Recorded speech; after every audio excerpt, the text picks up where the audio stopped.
Kebiasaan mencari kambing hitam adalah sebuah kebiasaan menyalahkan orang lain. Dan ini merupakan sebuah tabiat yang mendarah daging dalam diri setiap manusia, siapapun dia. Saat dia berbuat kesalahan, dia akan coba cari-cari penyebabnya. Dan saat dimana dia mencari penyebabnya, maka muncullah kambing hitam. Sosok sesuatu atau seseorang yang disalahkan.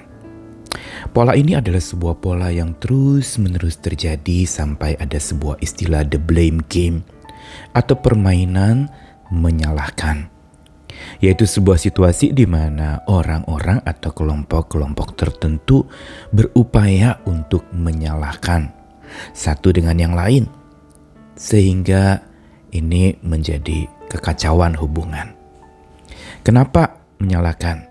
Bisa jadi karena sebuah kegagalan, sebuah masalah. Dan saat dimana memang mencari penyebab dari sebuah masalah atau sebuah kesalahan, itu mau tidak mau kita mencoba mencari siapa, apa penyebabnya, yang lama-lama kalau terlalu ekstrim akan menjadi sebuah tindakan menyalahkan. Padahal sebenarnya kalau kita tahu sumber masalah atau kesalahan kita, bukan untuk menyalahkannya, tetapi untuk mencoba menganalisa agar hubungan menjadi lebih baik. Namun saat dimana orang kesengsem sama mengkambing hitamkan, sebenarnya dia menuntun dirinya sendiri kepada sebuah hubungan yang toksik, yang merusak dan mengurangi produktivitas.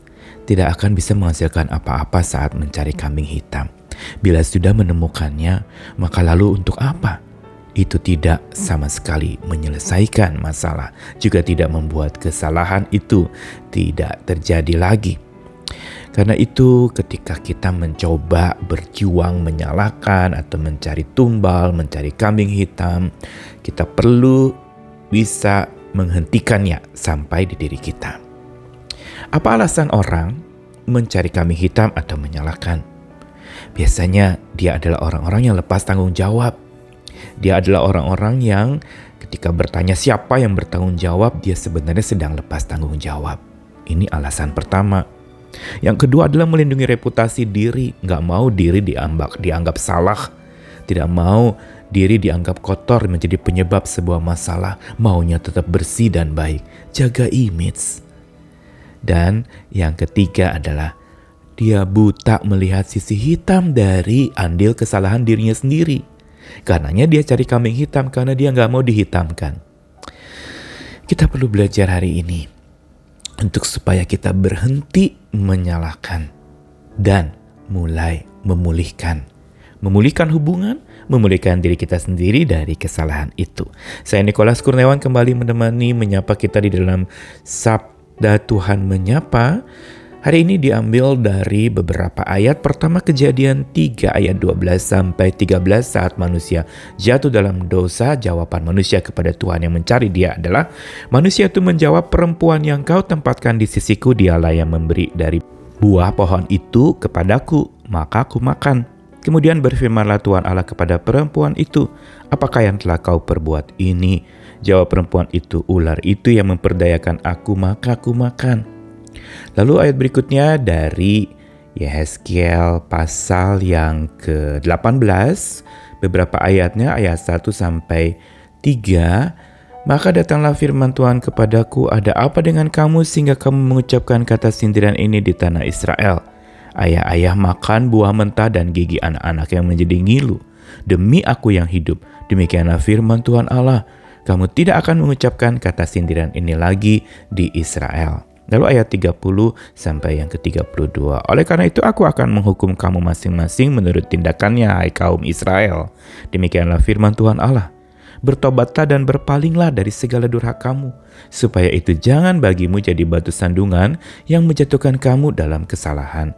Buangkanlah daripadamu segala durhaka yang kamu buat terhadap aku, dan perbaharuilah hatimu dan rohmu. Mengapakah kamu akan mati, hai kaum Israel?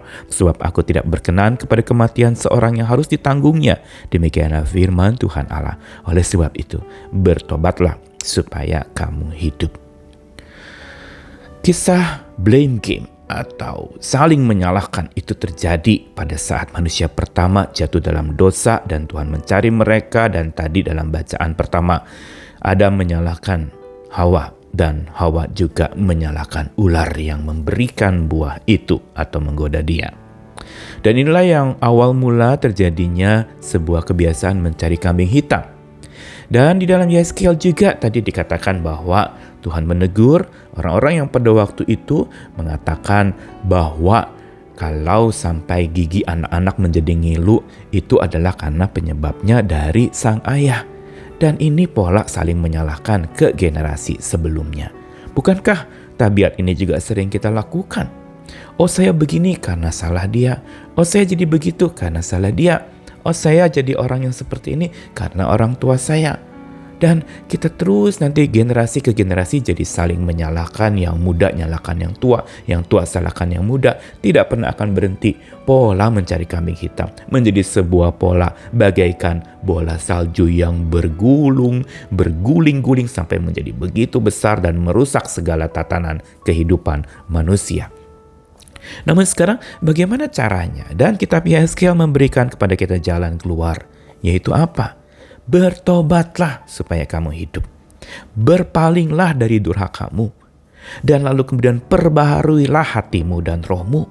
Buangkan segala durhaka yang kamu buat terhadap Tuhan. Ini yang Tuhan inginkan. Dan ini yang memutus rantai saling menyalahkan. Ini yang memutus pola mencari kambing hitam, yaitu bertobat, sadari dirimu hitam. Dirimu itulah juga ada andil dalam sebuah masalah atau kesalahan. Jangan lalu kemudian hanya mencari kambing hitam tapi tidak periksa diri. Saya hitam dan ternyata kotor, bahkan lebih hitam dari kambing hitam yang saya tudingkan. Seringkali kita dalam sebuah kasus-kasus tertentu mencari tumbal untuk supaya dalam tanda kutip menyelamatkan kita. Tumbal itu yang kita kedepankan. Dia yang sebenarnya salahnya kecil, kita jadikan salahnya besar. Dan kita yang salahnya besar, kita anggap salah kita kecil atau merasa tidak bersalah. Ini pola orang yang hatinya tidak takut akan Tuhan dan tidak mau bertobat. Jalan keluar untuk bisa kita stop menyalahkan dan mulai memulihkan adalah mulai dari pertobatan. Pesan sabda Tuhan hari ini mau kasih tahu, jangan cari kambing hitam untuk disalahkan. Lebih baik sadari dulu betapa hitamnya diri kita, betapa hitam dan kotornya kesalahan diri kita, dan akui di hadapan Tuhan. Bertobat. Kita putuskan segala pola mencari kambing hitam itu, ganti menjadi pola pertobatan, dan pola pertobatan itu menjadi sebuah pola yang memulihkan. Stop blaming, start healing. Hubungan kita dengan Tuhan dan hubungan kita dengan sesama bertumbuh bersama-sama dengan saling terarah kepada Tuhan, sehingga kita tidak saling menyalahkan satu dengan yang lain, juga tidak menyalahkan Tuhan. Dan disitulah kesembuhan, pemulihan hubungan, pemulihan hidup kita baru terjadi saat kita bertobat, datang mendekat, dan mau terus taat kepada Tuhan. Selamat melakukannya. Tuhan menyertai kita sekalian. Amin.